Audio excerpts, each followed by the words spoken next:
Hello everybody and welcome to part 5 of Blender 2.80 Absolute Beginners course.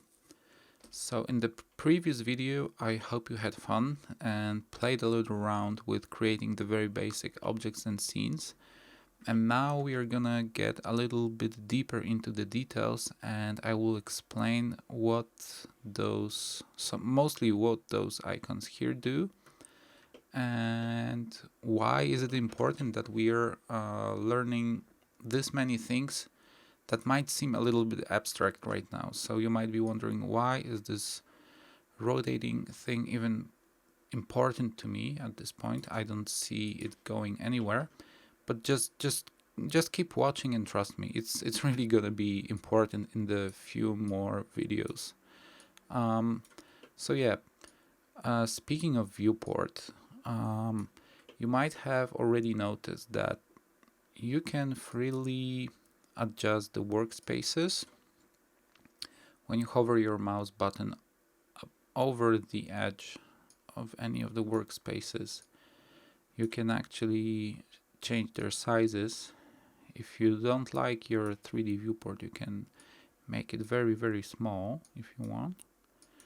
And that's why, because the whole philosophy of Blender is to make it as you want it to be. So if you want to use Blender for animation, you already have a setup workspace, which is here, and what you see here is actually completely possible to create from any other work area. So that means I can really rearrange this workspace we have here, so it looks like this. I will show you how, but just want to let you know we have those multiple working areas. Each one of them has a different meaning and purpose. This is a material setup window. Again, this is an animation, rendering, compositing, which allows us to do some crazy stuff after the rendering is finished. Scripting is more for geeks and people who like coding and adding their own stuff to Blender. This is actually also pretty useful area. Texture paint. This is honestly something I never do in Blender, so I won't pretend I know what's happening here. UV editing. We'll be getting into that later, but basically this is the area where you define how the image textures, which are loaded here, are displayed on the 3D mesh. Here we have our beloved cube, but you can use any other object. Sculpting. This is the area where, well, it's self-explanatory, and here you can sculpt your objects. Sculpting means sculpting is a different modeling. It's a different modeling technique where you do things much more organically. It looks a little bit more like painting. So perhaps we will get into that later in the course. And modeling, this is something we'll be focusing on in the next few videos. So you can see the modeling, especially when you have a fresh Blender file, looks pretty much the same as the main layout, but you might notice the difference that the cube here has some other features visible in a difference to this one, except of the color, obviously, but also the content we see here changes when we switch those two layouts. And as you can see here, we have a few more things we can choose from. So when I switch to edit mode, it actually looks the same.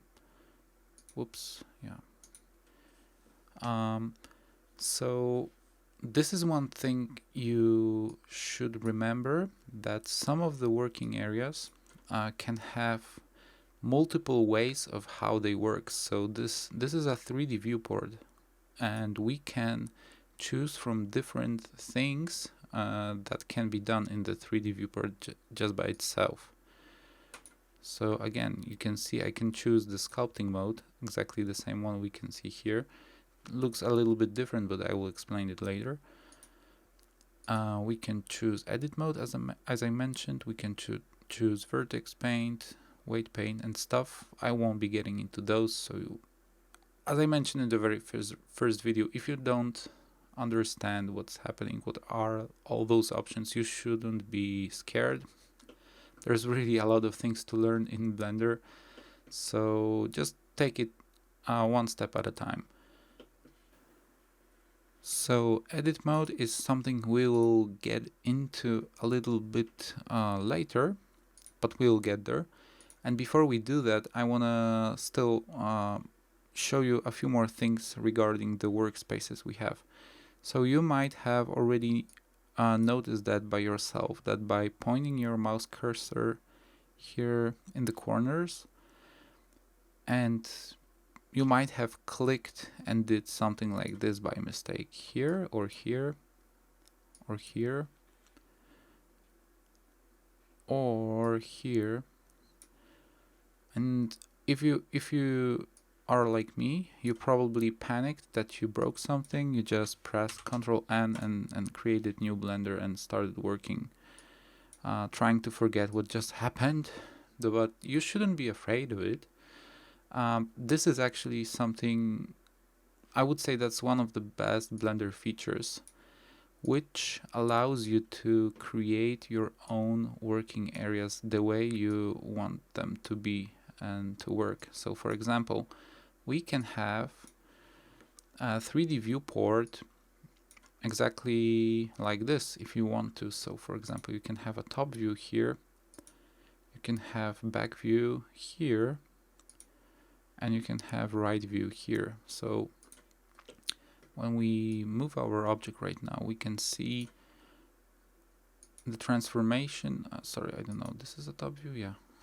We can see the transformation is happening in all viewports at the same time. This is very, very useful when you're doing a modeling. So you want to see how the model, how its look changes in other views. So for example, you can have a drawing in the back here, so showing you the side of the model, and you can have a drawing from the top perspective of the thing you're modeling. So by editing the mesh, the object here in the perspective view, you can see how it affects the model from the side, from the top, and so on. You know what I mean. Yeah, I would say oh yeah, I didn't mention that here you can also change by pressing this button. Same here, to be honest, in any other viewport. You can change from perspective to orthographic view. And orthographic view is, well, it's a view without the perspective distortion. So here you can see when you look at those edges here that they go and have this perspective distortion happening. And when you change to orthographic, those edges are parallel and will never cross. There is no perspective distortion, and working in orthographic view becomes very useful later when we do the edit mode object changes. But yeah, keep watching and we will get there. So how do we fix Blender? Let's say you destroyed it by dividing the spaces like this, like that. Well, how do I even do that? So yeah, from the beginning, when you hover your mouse button around any of the, I would suggest using the bottom corners for that. It can also happen from the upper ones, but yeah, when you hover your mouse button around the corners, you see it changes, the cursor changes its look. And when you click and click and hold your mouse button, and now depending if you move left or right from here, two things will change. You see, this is the window. I'm hovering my cursor around. So if I click and hold and move in the direction of the window, the screen will divide. But I will just show you how it works on this window now. Again, if I click and hold and move to the direction of the window I'm hovering around over, this space will split.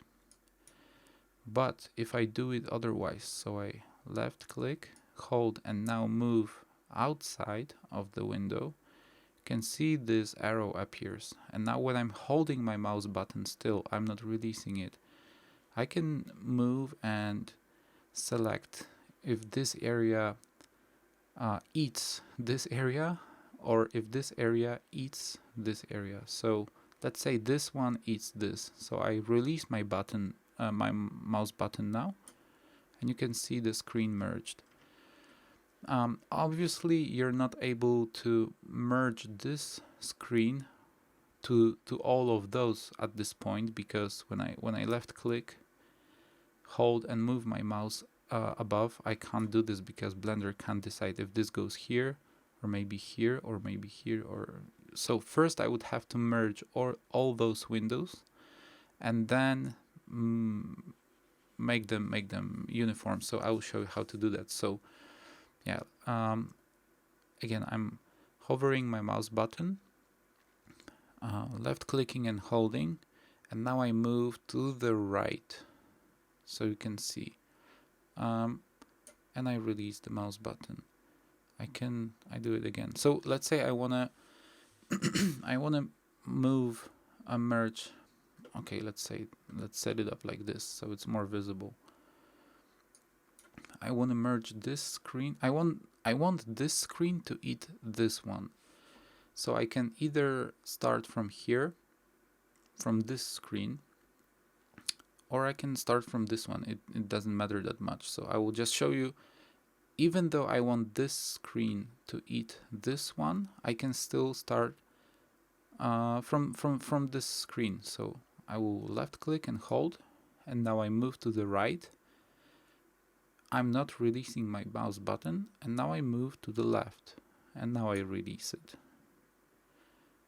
So, but now I will start from this screen. So I left click and hold. If I move to the upwards, it breaks the screen. I left click and hold, and when I move downwards, now it eats the screen. So again, left click and hold, move to the right, it merges. If I do left click and hold here and move here, so it divides the screen again. So if I left click and hold and move to the direction of the screen I'm coming from, then it divides it. If I left click and hold and move outside, then it creates the arrow and allows me to merge the screens. So now I want this one to eat this one. Left click and hold and drag. Left click and hold and drag. And now we can finally let this screen eat the above one. So left click, hold, and drag. Whoa, we fixed the Blender and made it great again. Another thing worth knowing about the 3D, about the workspaces in general, is that you can not only you can divide them, but you can also choose what's happening in which of the newly created workspaces. So after fixing the 3D viewport, I will destroy it again like this, and in the upper left corner, and it applies to any of the window, those two, this one, and 3D viewports, and the timeline below, you can see there is this icon. It looks differently depending on the window you have. So in the 3D viewport, it's always this icon. In the tool shelf here, it's always this kind of icon.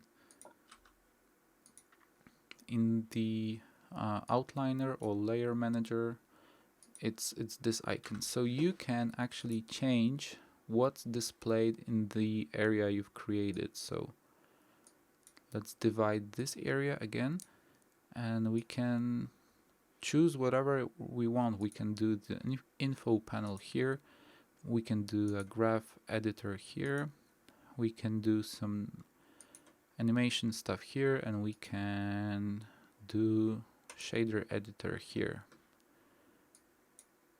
So you don't know what's happening right now. If you open the Blender and it looked like this, you would panic again, probably. I would do. So yeah, let's get back to what we had. Oh, and by the way, now when we have all those different spaces, let's maybe make it more clear. So we have a 3D thing happening here. We have some strange animation thing happening here, something we don't understand yet here, and the thing that changes constantly, some coding geeky stuff here. So now when I left click and hold here and move my mouse, I will make this scary thing bigger, and I can make it eat all of the other workspaces. But once I did that, I can still change to 3D viewport and have it as it was. So that shows us how powerful the Blender is in terms of creating your own workspaces. So for example, sometimes I'm working on a 3D scene and I would like to have a clear view on what's happening with my models from the side view. For example, I will just show it how it works. So let's say I have this surface here. I'm adding a monkey, and I want it to be aligned completely with the floor. So I would have to switch to this kind of view and now do it very precisely, but I'm not seeing how does it look in the perspective, right? So I can split the 3D view.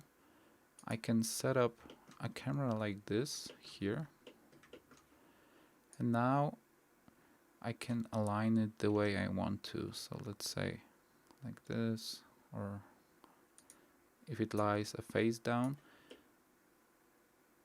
From here I can see how it looks in a perspective view, and here I can see if it touches the ground evenly the way I want to, or let's say it lies on its head. I want it to be aligned perfectly like this, and here I can see how it looks. Maybe I want to rotate it. Sorry, you see I broke it. Maybe I want to rotate it around the z-axis as well. So I will switch to the top view in here. And now if I rotate it, you see how it looks here in the side view. And I can see what's happening here in the perspective view. So now you can see why did we learn all those rotation, transformation tools, etc. Because it's when you combine it with different views, with different viewports, it starts to become much more powerful than just, you know, then you would just think it's, well, a useless tool. I don't know what I'm using it for. So let's say I want to scale this mouse, this monkey upwards, but still I have to fix its position on the floor. So I can do it quickly from like having a view on the side. I don't have to guess in the perspective view, well, is it good enough or not. I can have a very clear view here. And if I want to rotate it perfectly, because when I press R here, you can see the rotation kind of crosses the floor surface. I don't want this to be happening, right? You see, I don't want this to be happening. So I can switch to the top view, and now I know if I rotate it just from this view, right? It's the same as if I was pressing, if I was doing something like this in the perspective view. But I can go to the view with, I can go to the viewport with the top view selected and just press R, and I know that it's rotating in this in this axis only.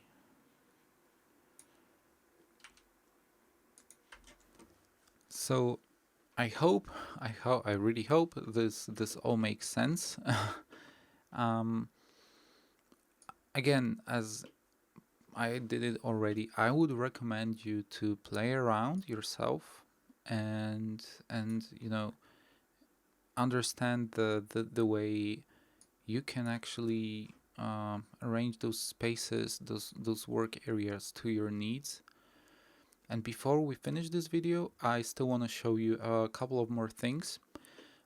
You might be working with Blender and then you, let's say for example, just did something like this, and you don't know what the heck happened, and you would probably panic, press Ctrl N.